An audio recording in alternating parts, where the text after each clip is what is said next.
calculation. So we begin with building a table, and while this table looks messy, we've included all the regular prices in the first column, all the diesel prices in the second, and we notice that we can sum or just add up this column of numbers. I get 33.6, and I add up this column of numbers and I get 33.8. Since there's 10 data points, if we divide by 10, the mean for the first one is 3.36. The mean for the second one is 3.85. Now, as we go through the rest of this, it's a rather complex recipe, but it's just like a recipe. You follow each piece of the recipe. My formula, I know that I'm going to need an XY. This is simply these two numbers multiplied by each other. What I'm going to do is just bring my cell phone in and do one sample calculation so you can see where this is happening, where this is coming from. 3.35 times 3.85 equals 12.8975. So in every one of these cases, what we're doing is we're multiplying this number by this number by this number, it gives you that one, this number by this one. So these are all the XY's. It's the X value times the Y value for this row in the column, and we fill it all the way into the end. Notice I've already done all these calculations.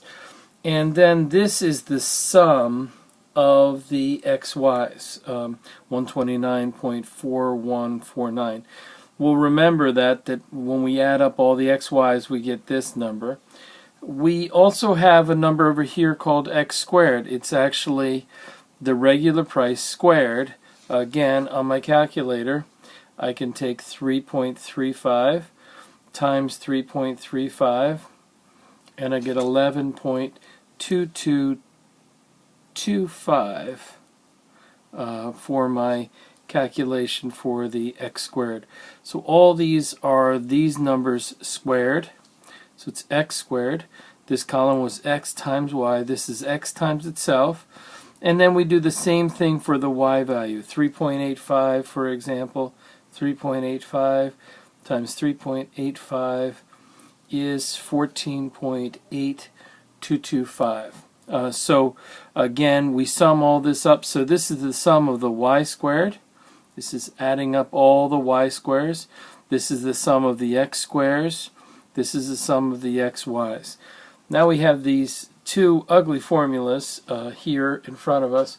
They calculate the SX squared and SY squared. And so we're going to use this ugly formula to calculate these. And in our case, there's 10 data points. So it's going to be n minus 1. 10 minus 1 is 9. And then we simply copy the appropriate number down here. This is a bracket, and this is sum of x squared.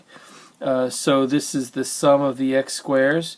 So that's going to be 112.4149 minus 1 over n, which is 10. The sum of x, that's 33.6, squared. So what I'm going to do is take 33.6 times 33.6, and I get 1128.96. Okay. And then SY, I'm going to do the same exact thing in a second. I'm just going to do 1/9 the sum of the Y values squared. So Y squared, the sum of that is 148.2894. That's the sum of the Y squares. Then it's minus 1 over 10. The sum of Y squared, that's 38.5 squared. So I take 38.5 times 38.5, and I get 1482.25. 1482.25. So now I've got all the pieces. Now I've got to just do a little calculating.